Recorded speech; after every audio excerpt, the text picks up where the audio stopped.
Mga kapuso, makakasama natin isang licensed medical doctor. Yes, isa ring public health education advocate. At isang multi-award-winning educational content creator. At meron siyang 5.4 million followers lang naman sa TikTok. What? The doctor is in. Dr. Kiliman Guru live sa Unang Hirit. Hi, guys! Hi, Char! All right, let's join in. I'm so excited. Ang dami ko mga aches and pains. Doc, good morning. What do you call it? Good morning! Welcome to Unang Hirit. Yes, I'm so happy to be here. First of all, totoong pangalan mo ba yung Kiliman Guru? No, actually, my real name is Kilimanjaro. So it's a name of a mountain from Africa. Yes, yes. Yeah, so yung Jaro, pinalitan ko lang siya into Guru so that when the audience sees my name, alam nila na educational yung content na papakita ko sa kanila. Unique at saka may ring, eh, no? Oo May recall. naman. Pero Doc, bakit mo naisipang dalhin sa TikTok yung mga kaalaman mo sa medicine?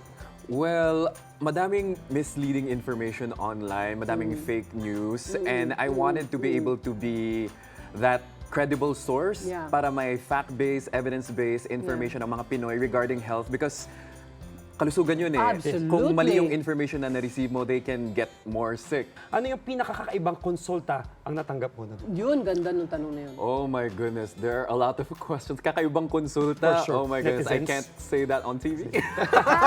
Oh, I get it. sensitive issues, ganyan. Oh, Yeah, pero okay. yung mga, siguro yung popular question na lang Yan. is, bawal ba maligo pagka pawis na pawis? Yun yung common na, paniniwala na matagal nang, takot na takot talaga mga Pinoy maligo. Yes. Yun yung pinaka-viral ko na video back in 2020. Pwede ka ba maligo sa gabi? Pag puyat ka at pag pawis na pawis ka?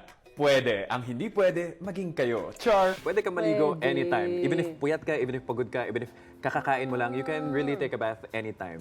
May epekto rin ba ang pagiging content creator mo sa practice mo, Doc?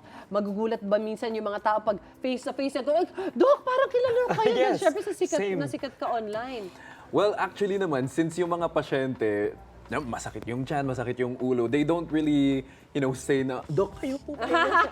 No, syempre yung unang concern nila yung i-share nila sa akin. And then after the consult, doon na lang nila i-bring up. Comes after, oo, yeah. Ayan. Like after ko isulat yung reseta, parang, Dok, kayo po kayo. Tapos doon na lang sila Ayun na. magpapapicture. In fairness, For sure. tinapos na Nare-recognize muna nila si nila Doc. yung rason din nila ng pagpunta Yes. kay Doc. Since the doctor is in, mga kapuso, hindi natin palalampasin ang ating mga tanong pangkalusugan.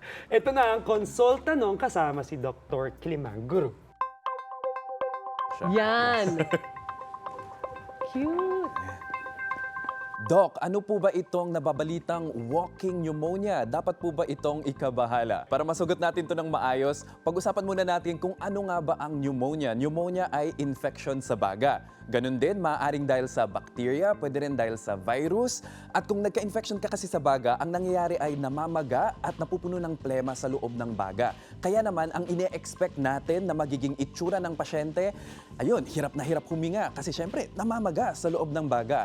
Sumasakit ang dibdib at lalong sumasakit ito pag huminga ng malalim at sobrang taas ng lagnat, nang hihina rin ang katawan, wala ka nang ganang kumain at syempre yung ubo, tuloy-tuloy yan buong araw at minsan may kasamang plema. Yung mga nabanggit ko kanina, yun yung typical pneumonia, yung expected. Pero sa walking pneumonia or atypical pneumonia, ito yung milder. Ang nararamdaman lang usually ay fever, cough, and colds. So, akala mo okay ka lang. Kayang-kaya mo pag gawin yung mga usual daily activities mo, pero hindi mo namamalayan ay may infection ka na pala sa baga. Kaya siya tinawag na walking pneumonia. Pero kahit na mild lang yung nararamdaman, kailangan pa rin magpakonsulta kasi pag hinayaan, pwedeng lumala ito. And lastly, ano ang mga tips para hindi mahawaan ng sakit? Number 1, always practice proper hand washing with soap and water. Number 2, you need to boost your immune system. Paano? You need to get high quality sleep. Kailangan balance ang diet. You should get regular exercise. And dapat effective ang pag-manage mo ng stress. And number 3, get vaccinated. So meron tayong mga flu vaccine, COVID vaccine, and pneumococcal vaccine which can help you prevent pneumonia. And number 4, always wear your face mask, especially if madaming tao dun sa lugar. And number 5, as much as possible, avoid crowded areas. Doc, thank you so much. Para always in the know, lagi lang abangan ang inyong favorite content creator sa TikTok. Thank you, Doc. Thank you, Doc! Kiliman Guru! So, Uwi ako maraming Ligtas ang mga impormasyon. Alagaan na ang